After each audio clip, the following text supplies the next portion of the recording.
Love Island All-Stars Week 3. This week did start off with Scott squaring up to Luca. We had a truth or dare game, and funnily enough, Scott started this whole thing and the public actually took Scott's side and said Luca was out of order, which I don't agree with. I don't think Luca did anything wrong here. Scott squared up to Luca and Luca reacted. It was Grace's turn where they had to ask Grace a truth. Scott was all big man talking about, I have a question but I won't go there because Luca's my man, and he's like, are you weird? Just say what you have to say or don't say anything at all, but now that you've said something, say what you've got to say and don't be a pussy. And Scott literally just got so riled up. He squared up into Luca's face and was like, I'm trying to respect you, who the fuck are you, and all this weird shit. But it's like, why would you even have started the whole thing? Why did you even go there if you didn't want to say anything? Should have just kept your mouth shut, really. But then for Luca's turn, he was asked, kiss the cheek of the person who's here for fame, and he kissed Scott's cheek. Now before I even talk about the reaction, Scott has already admitted that he's in there for fame. All you gotta do is see his video before he went into Love Island. He basically already admitted that he's going in there for fame. Now Luca did follow it up by saying, I think he's here for fame because he already knows all the Islanders before he came in, obviously from his PR company, and that's why he's still with Tina when he's not feeling it, because he needs to make it to the end. No lies were actually told there because he's not feeling it with Tina. We heard him say that again this week after Tina was nearly dumped. We started the week off with him saying that he's not feeling it with Tina. Then he tried to force it because Tina almost got dumped. Now at the end of the week again he's saying I'm not feeling it with Tina, but hasn't told her. He told Gabby in the morning, and now we're at the night time at a recoupling and he still hasn't told her. So a lot of people were saying Luca was out of order, Luca was out of order. The only thing is he upset Tina, but I think he really did want Tina to know that this guy is not into you, he's dragging you along because he needs to make it to the end. I don't know why Scott is hyping up this you're my little brother thing when they probably never even spoke on the outside. We keep hearing Scott saying you're the younger version of me and I need to take care of you, and it's like nobody actually asked you to do that. But yeah, on that fight I'm on Luca's side because Scott is actually too old to be acting like that. 36 and you're squaring off to him. Now Ronnie and Harriet are still going back and forward. I think this week we are going to see them actually just come back together now because they did couple up last night. He's told her a couple of times this week that he loves her. Now she hasn't said it back, and we did eventually see them having a conversation at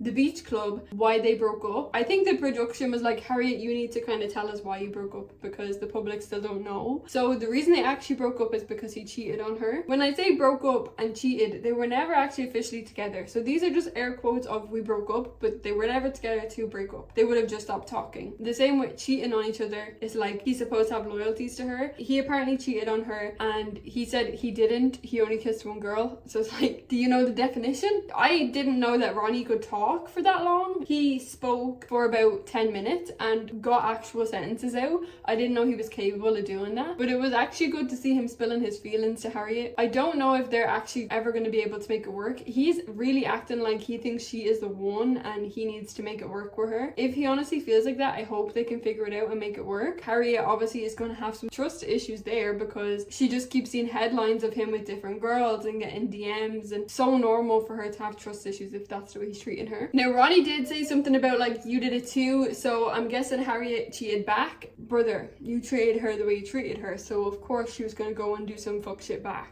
Gabby and Casey went to the hideaway and they seem to be progressing. We only see Casey on Saturday nights unseen bits because I don't know why. Casey is hilarious. They need to show him more. Casey did say that his best night of his Love Island career was the night in the hideaway with Gabby, which is such a crazy thing to say. Can we play that on movie night? Because what do you mean your Love Island career? This is not a career, sweetie. As I said, Alma was voted as the favorite girl and Luca was voted as the favorite boy. I was glad that Luca was voted as the favorite boy. He was so shocked because in his season everybody hated him. They literally had to ban social medias on Love Island for future seasons because of the hate on Luca. That's how bad it was. But I think they were both pretty deserving of that. Alma obviously wasn't on her season for long, so she didn't know how the public was going to react to her. I do think it is a little bit of a sabotage for the contestants because now the public is not going to vote for them if they don't like them or don't want them to win. But because they were the public's favorite, they had to send 3 people home and save 1. The people with the 4 lowest votes had to go home immediately, but they were able to save one. So they saved Tina because it was the most logistical thing to do. Kaz, Montel and Naz were then dumped. If you split Kaz and Montel up, why are they there? Because they were together. And Naz, let's not even talk about Naz. Then, as I said, we had our bombshells come in. We had Sammy and Danielle. Now, Sammy is the previous winner. I don't know how he won his season, but he did with Jess, who he couldn't stand. That was his girlfriend, who he evidently hated. He couldn't stand being around her in their season. And it's actually pretty evident seeing the way he is with Elma, who he's previously liked from Towie. Now, the only thing is they have a 10-year age gap. Sammy is 23 and Elma is 32. It's like a bit mad. I don't know if Sammy is looking for a serious relationship where Elma is looking for a serious relationship. I don't think it would last outside. I don't think it'll last long. He does seem to really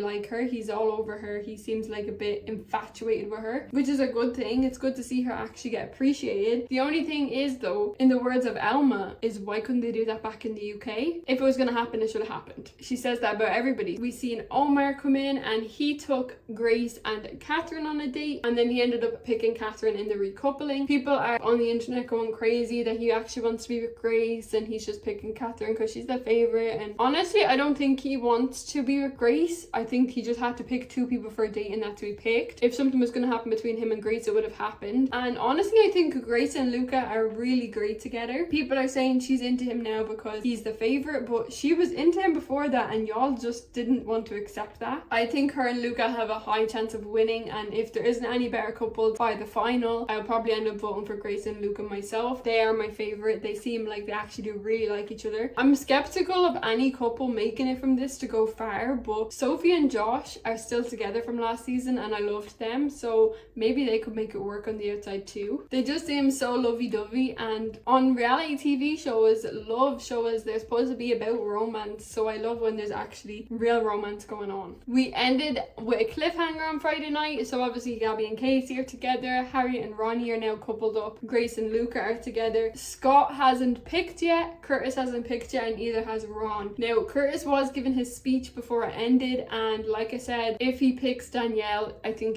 that means he's truthful. If he picks Ekin-Su, I'm gonna be looking at him sideways because I don't actually think that he believes it can work. Now, spoiler alert, if you don't want any spoilers, Scott is going to pick, and he's obviously going to pick Tina. I actually don't know if he will get to the point of picking because Scott is leaving. He is going home. He has had enough and he's packing his bags and going home. Now, he hasn't picked anybody yet. Will he leave at the recoupling? That would be awful to do to Tina, to say I'm just going home. I think regardless, it's going to be awful him leaving her there, especially because he hasn't even told her how he's feeling, but he's already gone. And then as for Ron, he's just going to get the leftovers of whoever is left between Ekin and Danielle. A lot happened. There's so many rumors going on now. Like, this is week 3. We're going into week 4. Apparently it's only 5 to 6 weeks. I don't know if there's going to be any more bombshells. I don't know what they're going to fill the last 2 weeks with. There is rumors going that Sammy is going in. I loved her. Maybe her and Ron could give it a shot. I doubt it, but they were nice in their season and I actually was rooting for Sammy and Ron to get together. They've been out of the villa for years, so I doubt it would happen. Let me know your predictions for next week. I'm hopeful for Catherine and Omar to get a happy ending next week. Maybe they will end up liking each other. They've both said they've had their eyes on each other. Don't forget to subscribe because Love Island is not all we cover in reality TV. We talk all reality TV. So don't forget to subscribe so you will not miss a video.